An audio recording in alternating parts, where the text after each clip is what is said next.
बताई गई है। और वो बात जानते क्या है?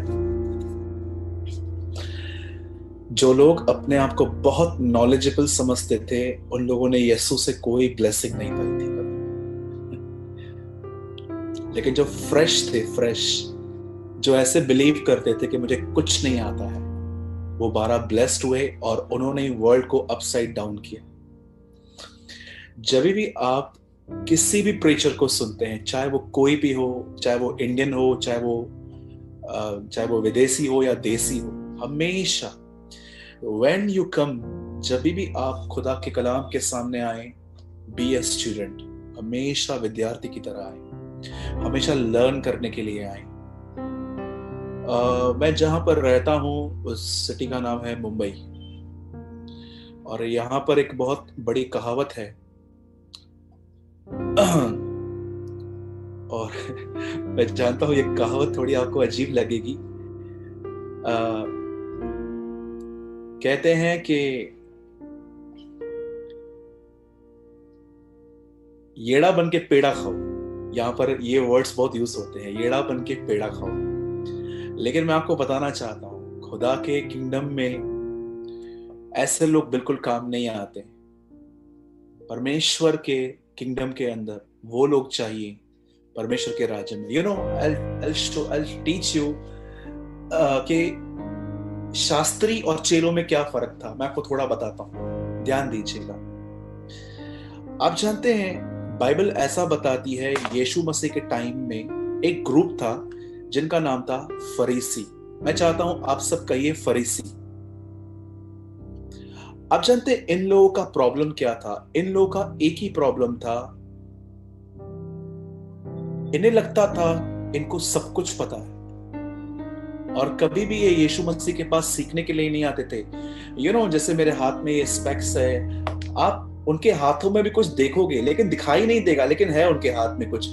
उनके हाथों में ना ऐसे दूरबीन है, वो दूर से यीशु को खड़े होकर देखते थे कि कोई तो ये गलती तो नहीं कर रहा, गलती करे तो हम उसको पकड़े हैं। आजकल भी ऐसे बहुत सारे लोग हैं ना, लोगों के वीडियोस को देखते रहते हैं कि कुछ गलती करे तो उसको हम पकड़ें, फिर हम वीडियो बनाएं इसके ऊपर। तो क्या ऐसे कई लोग ऐसे भी फेमस हो जाते हैं दूसरों को बदनाम करके। तो मेरे कहने का मतलब ये है, डोंट फॉलो दीज पीपल।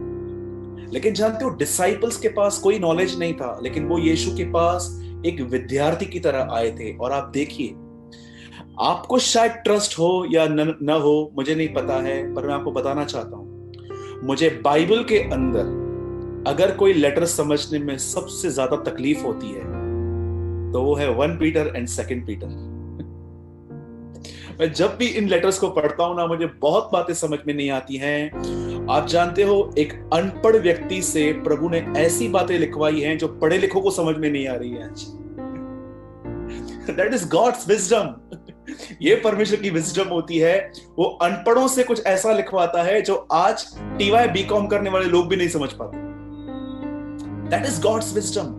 वो हमेशा ऐसे लोगों को उठाता है जिन्हें कुछ नहीं पता। आप जानते हो, कई लोग मुझसे पूछते हैं, ब्रदर हम लोग बाइबल कॉलेज जाएं क्या? तो मैं बोलता हूं आप जा सकते हो, मैं नहीं चलूंगा।